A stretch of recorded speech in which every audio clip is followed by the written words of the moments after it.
ఎన్నికలు అయిపోయిన తర్వాత మేనిఫెస్టో డాక్యుమెంట్ ఎక్కడ దొరుకుతుంది అని అంటే చెత్తబుట్టలో కూడా దొరకని అద్వానమైన పరిస్థితులు మనమంతా చూసాం. కానీ మొట్టమొదటిసారిగా ఒక మేనిఫెస్టోను ఒక బైబిల్గా మేనిఫెస్టో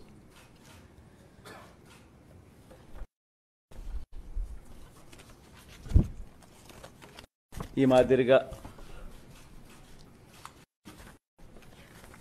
ఇచ్చిన ఈ మేనిఫెస్టోను ఒక బైబిల్గా, ఒక ఖురాన్గా, ఒక భగవద్గీత భావిస్తూ దీన్ని ఇంప్లిమెంట్ చేసిన పరిస్థితులు, దీన్ని ఇంప్లిమెంట్ చేసిన విధానం బహుశా దేశ చరిత్రలోనే ఈ 58 నెలలన్నది చిరస్థాయిగా చరిత్రలో ఎప్పటికీ కూడా నిలిచిపోతాయి. 2019లో ఇచ్చిన ఈ వాగ్దానాల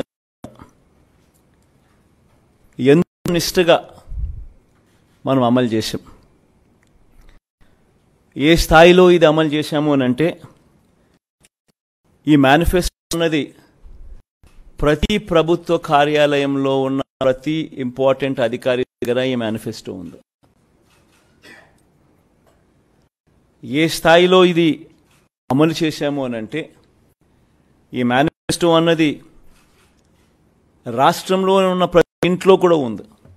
అన్నిసార్లు ఈ మేనిఫెస్టో వాళ్ళ ఇళ్ళకు పంపించాం. ప్రతి సంవత్సరం తర్వాత ఇదిగో ప్రోగ్రెస్ రిపోర్ట్, ఇదిగో అక్క, ఇదిగో చెల్లెమ్మ, ఇదిగో ప్రోగ్రెస్ రిపోర్ట్, ఇదిగో మా మేనిఫెస్టో, చెప్పినటువన్నీ మీరే టిక్ చేయి. 88%, 85%, 86% మొదటి సంవత్సరంలో పెడితే చివరికి వచ్చేసరికి 99.5%, 99 చివరికి వచ్చేసరికి అదే 99%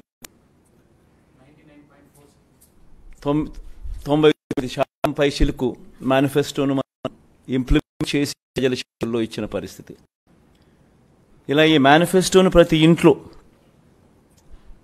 కూడా చేర్చిన పరిస్థితులు ఎప్పుడైనా ఏదైనా ప్రభుత్వం చేసింది అని అంటే అది కూడా ఈ 58 నెలల కాలంలోనే జరిగిందని కూడా చెప్పడానికి గర్వపడతా ఉన్నా. నవరత్నాల పాలనకు నిజంగా అర్థం చెబుతూ 58 నెలల కాలం, 58 నెలల కాలంలోనే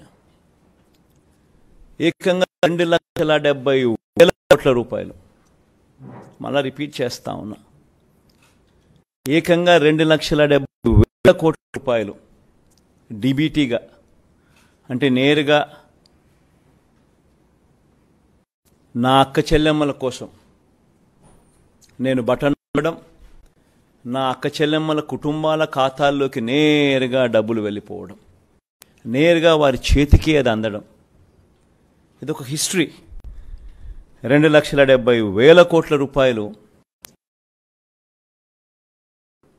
దేవుడి దయతో మంచి చేయగలిగాం.